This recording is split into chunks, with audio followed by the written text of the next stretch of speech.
of the African Union here in Ethiopia. An IT engineer is looking at the servers in this building, and something seems off. The engineer notices that often in the middle of the night, these servers are connecting to some server in Shanghai and uploading emails and audio files. The African Union headquarters was built in 2012, but it was not paid for by any African nation. The impressive new headquarters of the African Union, entirely funded by the Chinese government. This building was a $200 million gift from the Chinese government. It was designed and built by Chinese firms with Chinese money. And yes, the servers were installed by Chinese engineers, who, it appears, left an intentional backdoor into the servers so that they were easily accessible. The African Union IT team eventually... You listening? That is that is saying. The Chinese people, they don't just give free thing. They decide to pay the whole African Union thing. Yeah. The African Union help all the first one is being like, bro. You gotta pay the whole thing started from. But what didn't carry on outside of it?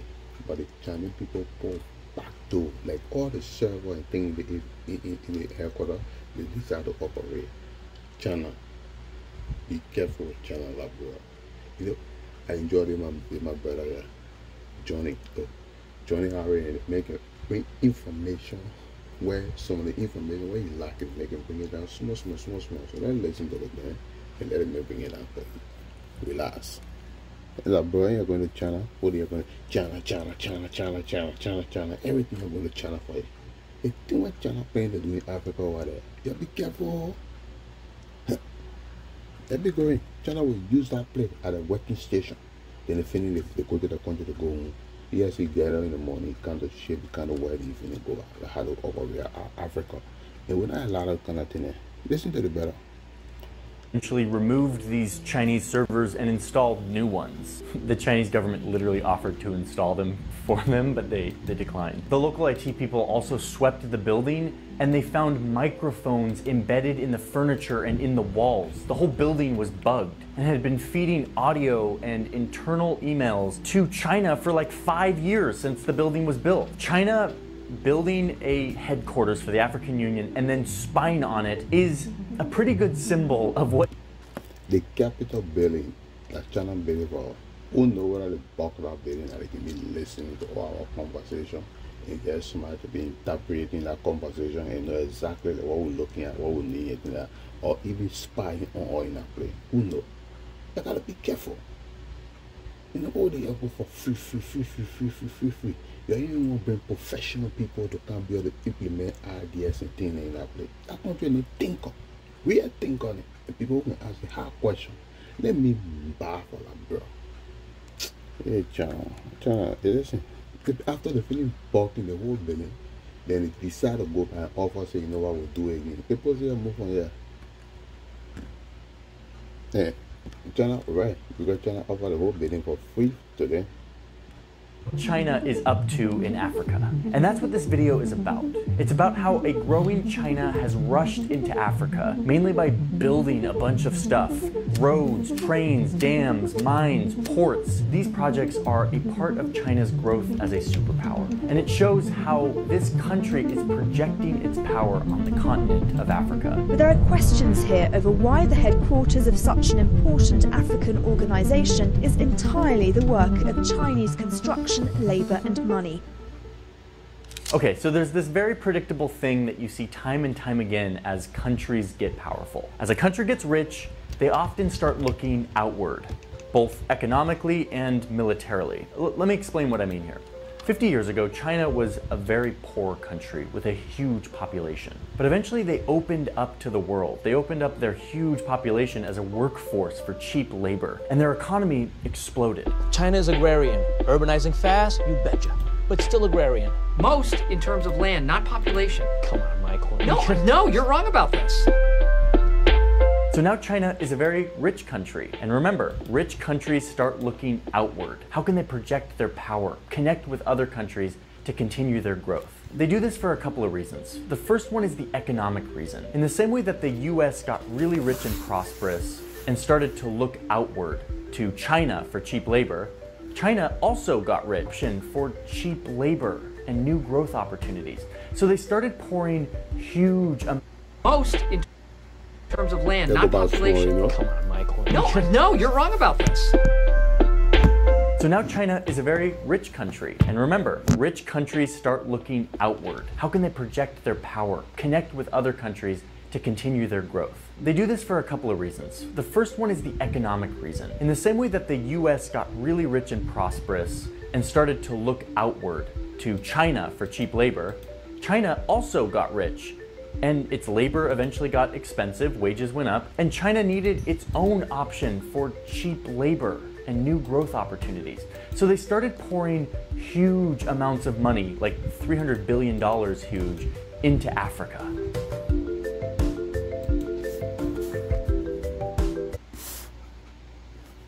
How much China put in? $300 billion. How much China get you? China pour how much? $3 billion. Look, if China enter the Canada, when China finish polluting the whole water there, you won't even eat feed, you won't even be able to drink water. The one that happened in the mountain, I just small one. China not care. They don't even care about the ecosystem. If we get the best forest reserve, right, you think China will go get pollute our forest? All that deal we signing for billions of dollars for the green gas and thing. You better be careful in that country. You're talking about China. China not going nowhere close to be China or any port in that country. Let me tell you. Okay, so that's the economic reason. China grows really fast, their growth is slowing down, so they need to invest in emerging economies, is what the economists will call it. Economies that haven't developed very quickly yet, but that with a little bit of investment could start to grow. Untapped markets. But the economic explanation is only half the story here. In China, economics and government power are not very separate. So to understand what China is really up to, you have to understand the geopolitical motives. And to do that, we gotta look at a map. Here are all the countries that China has projects in. And yet, you listen to the better. In China, economics and government power, they are the same. Most of the people that you see have good economy in China, are making good money, things like that. The government sponsor businesses. That's how the people do. So when the government can invest into my business, I work directly for the government. I do everything the government want me to go do. The government get people that work for them, that register the deed. The government get people that work for them, that write the financing agreement. The government get people that work for them. All the people work for my business, and I work for the government. And when I go outside my tech business, I come in outside with everything. The government give me money, everything. I get a face and things like that. But what's about making things like that? I get my own. That's how you looking at that. How the government is involved. So when Chinese ministers come in there, and all the things that I get behind me, the government bring in every one of them. I ain't even gotta worry. Another person get a shipping company, they get a thing. It's just like a business to business. If I'm the one running the tech thing, another man coming with a whole financial group and things like that, how they coming? And they coming for what? Land. Put you into debt and things, then they get your natural resources and things, and they get run that place as a business and things. You don't be there, be joking. I've just highlighted every single country on the African continent. I mean, besides this one down here, this little tiny country of Swaziland, they're the one holdout on all of this. These projects range from transportation projects like roads and trains, to energy like oil and dams, to real estate projects like housing developments, and then mining for things like copper. You have everything from a shoe factory in Ethiopia, to a $6 billion Chinese-financed dam in Nigeria, to a massive suspension bridge in Mozambique, the longest in Africa. I mean, these projects are everywhere, even here on this tiny island off the coast, where China has poured millions of dollars to build housing, a stadium, an auditorium, a library, as well as their national parliament. China built it all. There are too many of these projects to even count. And honestly, if you take it as a whole, a lot of these projects have been a major benefit and economic stimulus to these countries' economies. But why is China doing this? What are they up to? Well, in addition to all the economic value of investing in emerging markets, let's face it, all the things we need those things that China will be coming to come and get it. But now, is that how we're going to get it? Is that it? So gotta pay attention, gotta be smart.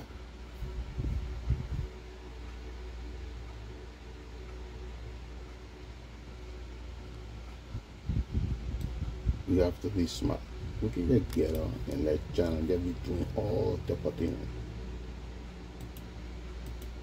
SKD complex China to do anything right now. I think most things what people need right now are, I would say, housing. Most things right now. Most people got a decent place that they can last again. And we got all the manpower, we got stuff to even build those things. But we're talking about, say, digging our soil and things like that. We got houses everywhere, and people can have plenty of food and farm and things, be doing the thing. All the things in Nigeria, all the things are there. They're not working. They're not making anything extra. The people still complaining. And the environment around the area, the people are complaining worse. That's why we want to go in. It will even start now.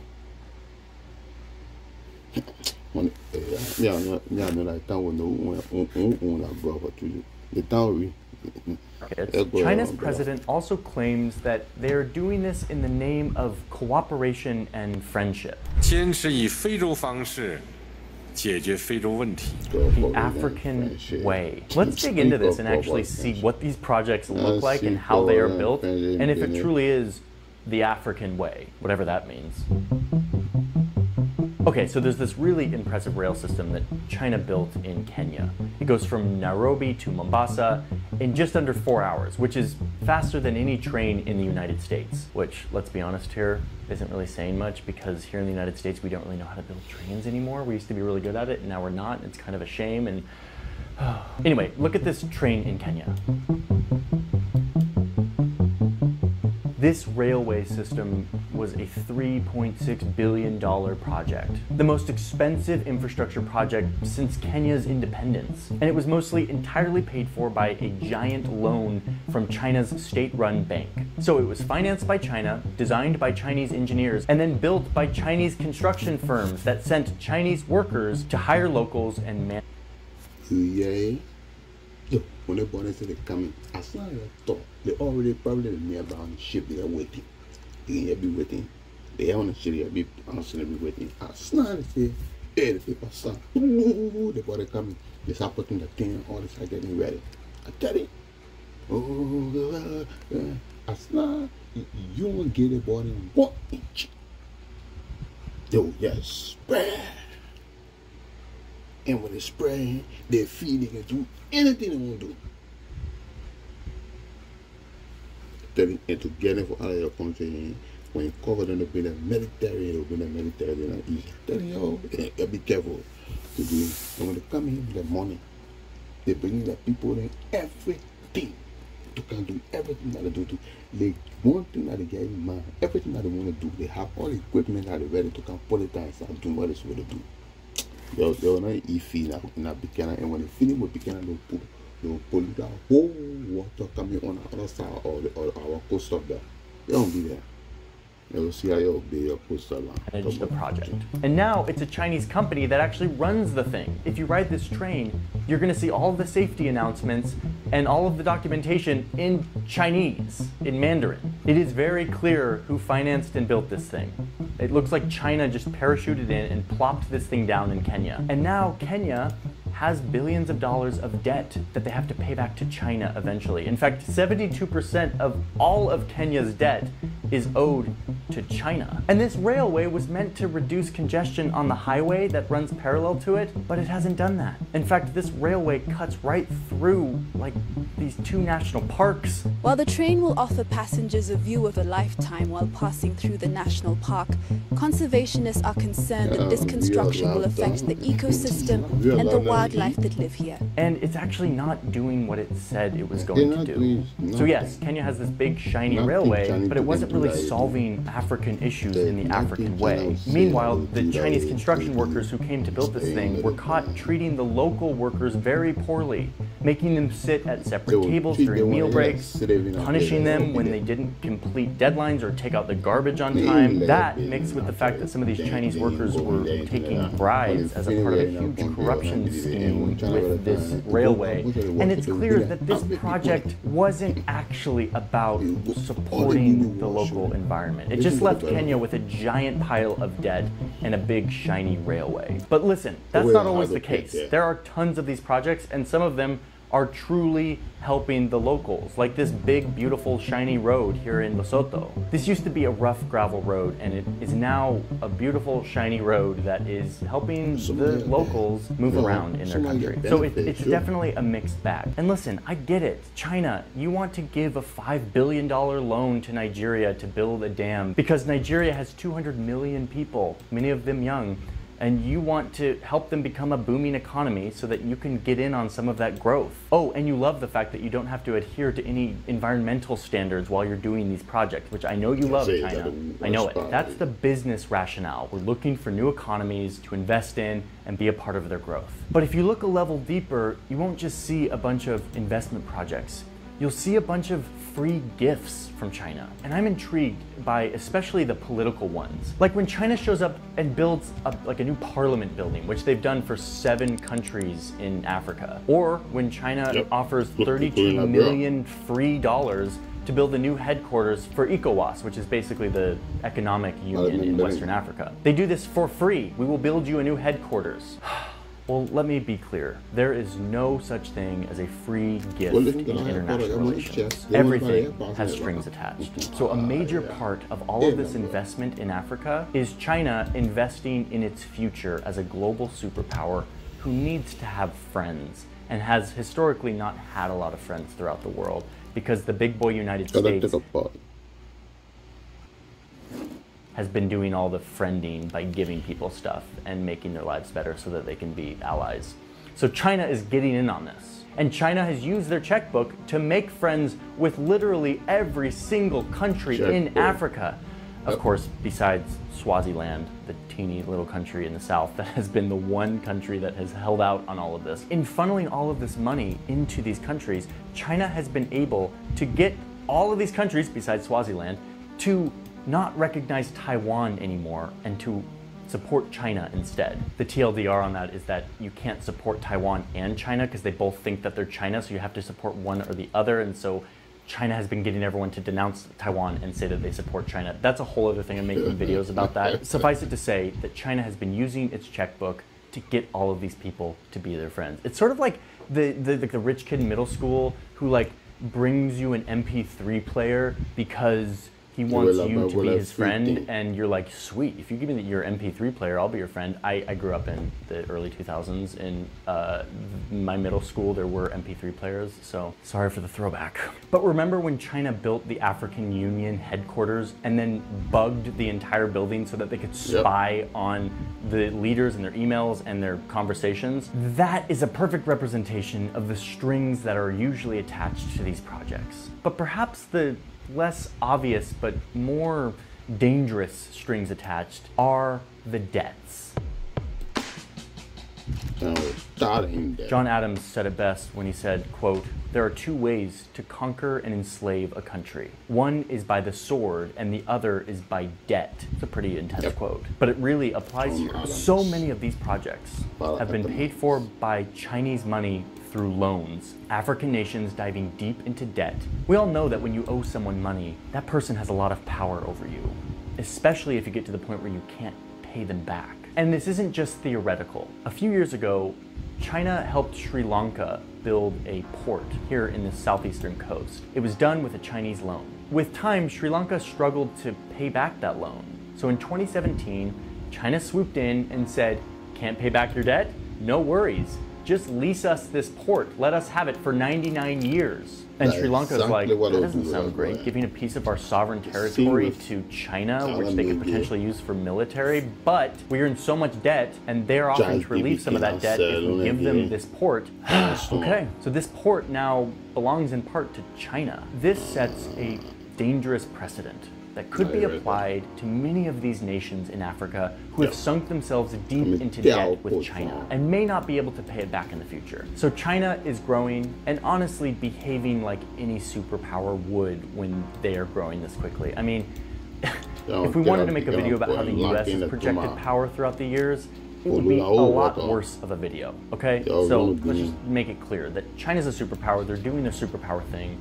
This is very normal superpower behavior. Doesn't make it right, it just makes it very normal and typical. China has taken a specific interest in Africa, which has led to countless infrastructure projects, which have been, honestly, an impressive sight to behold, but has raised questions of what are the actual motives here. They're not just business and economic. And the bigger question that I want to keep an eye on going forward is, how is all this debt going to play out? How will African nations who are so deeply indebted to China have to service that debt in the future, and what will happen if they can't pay back? The only thing that told me right now, close up the wedding.